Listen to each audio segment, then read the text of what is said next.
Hello everybody and welcome to Emerald Bowl. Tonight, I keep saying Emerald Bowl. Emerald Bowl. Take me to Candyland, ooh, take me to Candyland. Sweeter than sugar, you doing that dancey dance. We are bowling a sweeper tonight on the remnants of the practice session for the event this weekend. This is the pattern here, and it doesn't look like that after a 2-hour practice session, but regardless, that's what we're bowling on. And we're gonna bowl 4 games and, just typical sweeper.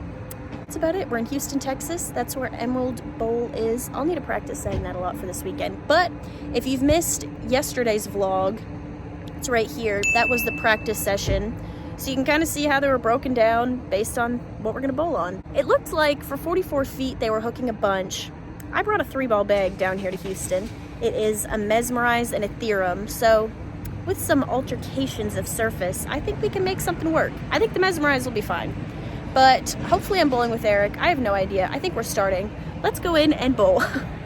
I threw both the Mesmerize and the Theorem in practice, and the Theorem looked really good, but it hooked too much one shot in big forward, so I'm gonna throw the Mesmerize. It's just Eric and I on this pair. And I'm trying to be really far right because I saw, oh, he just bow-9'd. I saw some of the people that throw it similar to me, the older dudes. Sorry. I saw a lot of people playing them like that closer to the gutter, so I told them you did. But anyways, I'm gonna start with the Mesmerize, and if that doesn't strike enough, then we'll throw the Theorem, because that's all we got.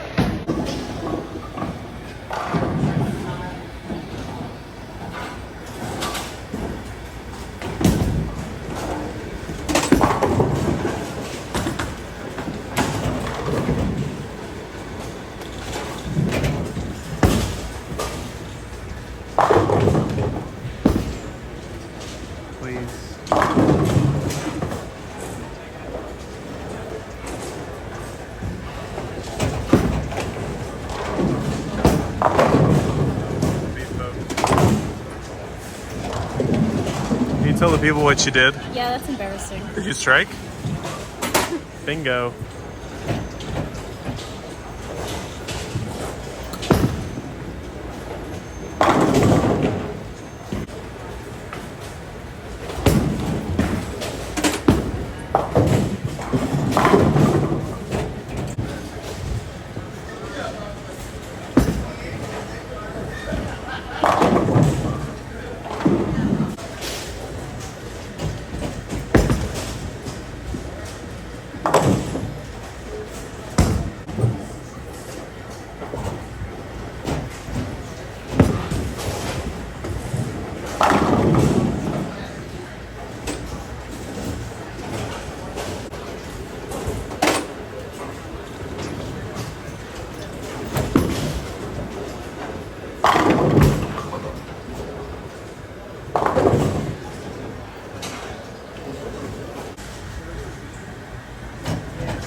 Game 1 update, I shot 160. I started the game 0-9 and ended the game 9-0, so that's where I'm at. But Eric shot 246, so go Eric.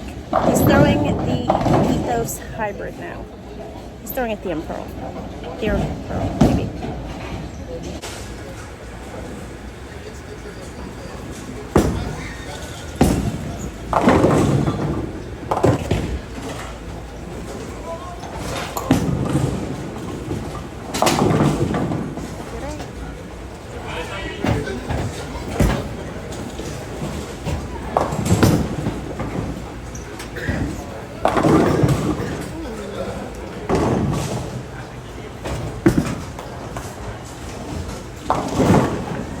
Oh, wow.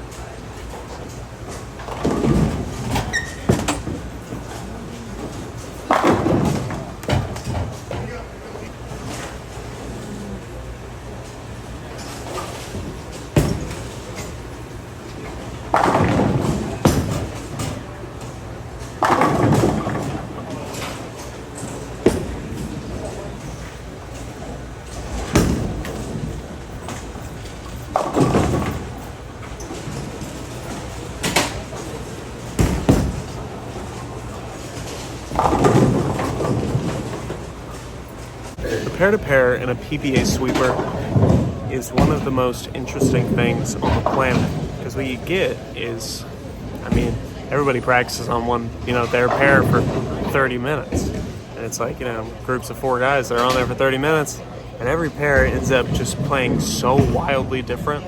It's insane. So my first pair, was the pair I started on, luckily, and that pair probably plays whole arrow different, or more than the rest of the house. This pair for Sarah is also different than the last one. See ya.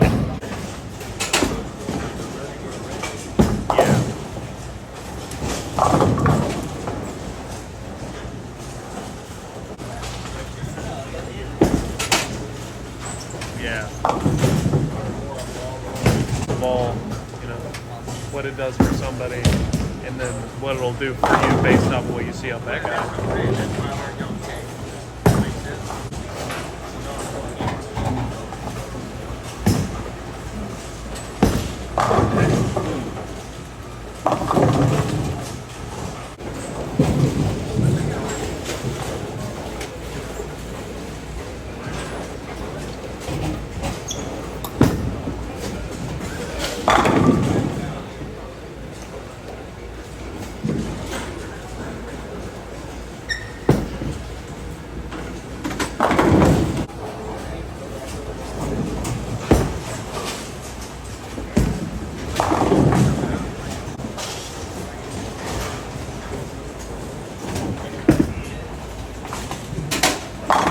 Bingo.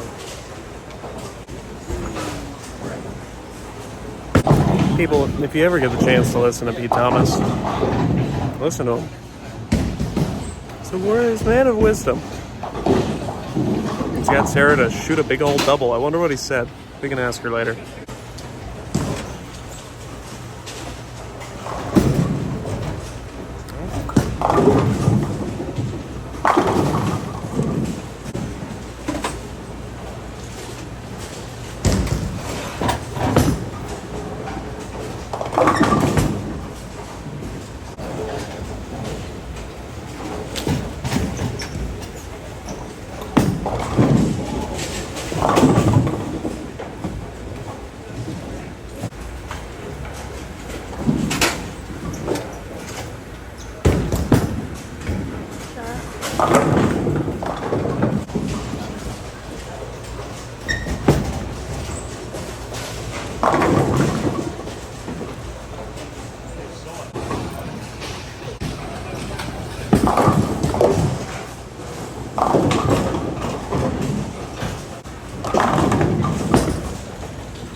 Pete. People want to know, what are we telling Sarah? Told her to move right and go straight up the boards. Straight up the boards? Straight What up what benefit are we looking One, for two, here? three. What are you seeing? Well, what you have is that you have where no one else is playing. Number one, very few people are playing, so she can use the head oil. If she gets inside whenever I get inside this late, then I'm going to be catching all that wish wash that everybody has. You know, the guys are throwing all the rev rates and all the different kinds of surfaces. So if I can stay right at all that garbage, then it'll create hold for me down lane, and I'll have bump off the gas. Perfect. Oh, thank you. She needs to be just a little farther right. Yeah. She went up 4.5 on that one instead of 1, 2, Yeah. 3. At some point, when you chase it that far right, are you catching any friction to the right? Do you see any of that? Wait, I mean, I got bump off of one. Okay. Yeah, I figured. Unless. So being directly on top of it prevents that. Like 19 and 20, lane 20, I stood right on top of 1.5, and rolled it straight up. Point. And it would stand up immediately? Stand up, and go straight into the bag. Nice. Cool. That's when it's fun. Yeah, no, I'm left-handed. I know what you're talking about. Yeah, you got it.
Score update.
I walk back from my shot, my strike, fighting for the win at the sweeper right now. Tensions are high.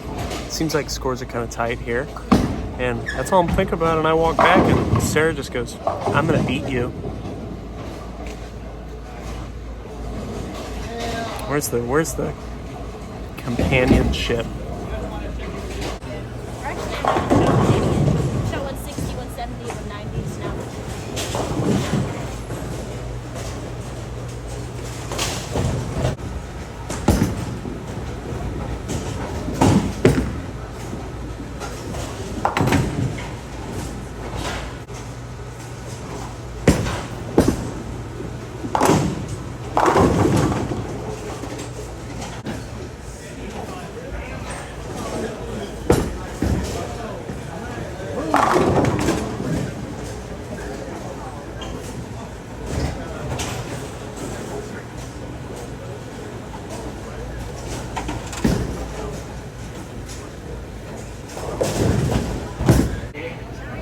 Guys, I was leading the sweeper. Then I went 7-pin, bone 8. I got 7, I don't remember what that was. Double, bone 8, 7-pin, strike. And I baby split it. It was a bad shot. And I boned a 9-pin first ball in time. Come on, Kevin, give me a break. And the guy behind me is shooting 245, I had 192. Sick. And then to make things 100 times worse, Sarah beat me this game. So,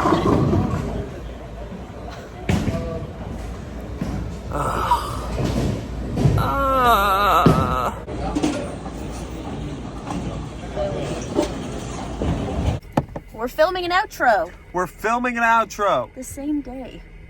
Yeah, lighting's weird. Yeah, it Sorry, is. guys. I kinda Left a like ring it. light at home. Sweeper's done. You finished second I finished second. with Docked it off. 199 over. Just 99 over, right? 99 over, yeah. Yeah. I was at 107 and then I shot 192. So 107 minus 8 equals 99. Fart! Notes from the sweeper. I'm going to be playing it closer to the head pin tomorrow than I once thought I was. Right. Theorem Pearl will not be being thrown unless I'm shooting lower scores. That thing needs some surface on it. And this house is not the place to put a surface on a bowling ball.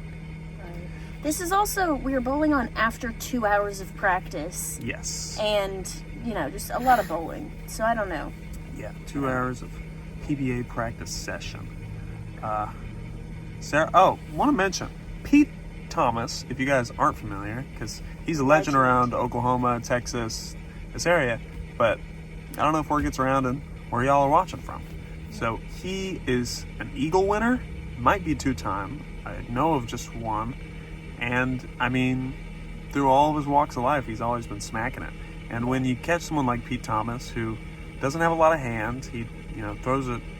You don't catch him playing anywhere else than right a second arrow. Right. You find someone who knows a ton of niche tricks on how to get a ball to do the same thing in a bunch of different ways. So for Sarah, they line up. Sarah plays the lanes. Her strengths are where Pete's strengths are. And listen to a guy like him It's pretty big. Yeah, obviously we do similar things, but he's much more wise and experienced. And, you know, somebody like Pete, who's watched so many balls go down the lane, where sometimes it'd take me 2 games of seeing my ball do something, he can see it and be like, oh, well, when this happens for me, I can do this. And it's relatable, and he just speaks in a way that, like, it's really easy to understand. And he's just, obviously, you can just tell how knowledgeable he is, and he's very analytical in thinking about his bowling. So he's awesome and just really nice and great. Yeah. So Sarah hasn't gotten that was Pete great. talking about himself yet. What do you mean? Well, Pete knows that he's won some eagles. Oh, Pete, yeah. if you're watching this, all love. I respect it, but you know that you've Yeah. won some eagles. Oh, So, yeah. Yeah. And so that was nice. That's kind of in the intro, I think I was saying that I wanted to try and do something similar to some of the older guys that I was watching. And Pete is one of the guys I was talking about, how he was playing him further right and, you know, more forward, not doing a whole bunch to it and just letting it get there. But I don't know. I also have a problem to where when I'm playing right, I drift left and, like, I just can't trust to play super far right. And then I throw it in the gutter, and then I'm really scared of playing right. But I don't know. It was a good practice. It was good to learn. And I was saying when I play that far right, it helps me see my swing be straighter, and it's telltale of where my hand is at the bottom, because when you're playing that far right, I don't know, I feel like it's just easier to feel where my hand is at the bottom and see when it's not where it's supposed to be. Yeah, just watching the ball visually when you're up and your angles are that straight. I mean, the ball can get offline or stay on line so much. Oh, light just turned off. Yeah. The ball can get offline or stay on line much longer or sooner, depending on what you do. That you don't see that rapid change anywhere else on the lane unless you're, right on top of friction. Yeah. So that was good. Yeah. Cool practice. Yep. And you finished second and made a couple bucks. Yeah, we're gonna pay for dinner tonight from the sweeper. That's all we look for in a sweeper. Yep. Yeah. But notes? Exciting weekend ahead. Exciting weekend ahead. Let me give you my notes for my practice. Hold on. That's Hold on. in the previous video. So let's What? make that the outro to the practice session vlog. No, my practice of the sweeper. Oh, okay. Hmm? Yeah, okay. I need to be Roll the clip. I need to be slower, guys. I just get a little fast paced, and honestly, I'm a little rusty right now this week. Not one of the best I ever have, or the most confident, and I need to create a process this weekend. When I'm bowling, That's nice. That's Yeah. a good thing to focus on. Yeah, when I'm bowling good. Now, guys, don't listen to me. You do what you need to do. When I'm bowling good, I don't know anything. I don't know how the ball's sitting in my hands. I don't know what I'm doing before a shot. And it's the best way to be, because I'm doing it the same way every time. When I'm not confident and I don't have this, super confident walk around, I'm same bowler every shot, I notice things. I can feel how the ball's sitting in my hand. I can feel the difference in how I walk up to every shot. So, to help with that, I need to be conscious of it. And I need to be aware of what I'm doing walking into the shot, saying the same things to myself, doing the same things the first couple steps, being conscious of the same feeling the last couple steps. Everything has to be noted. While when I'm 100%, everything's already there. So, that's what I learned during the sweeper. We're I need to focused slow on down. the process. It's going to be a process-full weekend. And if I bowl bad, it's because I'm being an idiot. You won't. That's it for us. Yeah. Hope you like our chat. Thanks for tuning in, and stay tuned for tomorrow's vlog, which will be day 1 of competition. Bowling with Mike Bailey. Yep. This year's runner-up at the Senior Masters, I think. Pretty sure it was that one. Guy's a stud. You guys are going to love him. I love him. Most people love him. This is gonna be a good weekend. Awesome. Gonna get some Chipotle, get some sleep. And see you guys tomorrow. See you guys in the morning, 8:30 sharp.